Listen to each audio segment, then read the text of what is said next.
আদালত চত্বরে যে জায়গায় দাঁড়িয়ে রয়েছেন সেখান থেকে 30 মিটার দূরে বিজেপির বিধায়ক নিখিল রঞ্জন দে তিনি রয়েছেন এবং তিনি সেখান থেকে অভিযোগ করছেন যে আজকে তিনি যখন দিনহাটা আদালত চত্বরে এসেছেন তাকে ঘিরে ধরে নাকি তৃণমূল কংগ্রেসের কর্মী সমর্থকরা বিক্ষোভ দেখিয়েছে এবং তিনি আরও দাবি করছেন যে রাজ্যে গণতন্ত্রের পরিবেশ নেই, তৃণমূল বিরোধীদের কণ্ঠ রোধ করতে চাচ্ছে। কি বলবেন?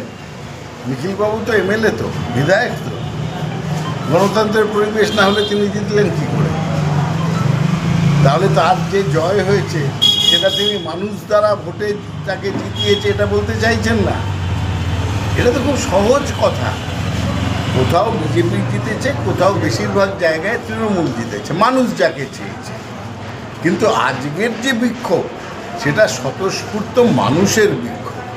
তার কারণ হচ্ছে গত কয়েকদিন ধরে শান্ত বাংলাকে অশান্ত করার জন্যে বিরোধী দলনেতা যেভাবে বাংলার কুৎসা করছেন, বাংলার জনপ্রিয়তম নেত্রী মমতা বন্দ্যোপাধ্যায়কে আক্রমণ করছেন, জনপ্রিয় নেতা অভিষেক বন্দ্যোপাধ্যায়কে তুইতকারি করছেন, অশ্লীল ভাষায় আক্রমণ করছেন, সেটা বাংলার রুচিশীল মানুষ সেটা মেনে নিতে পারে না।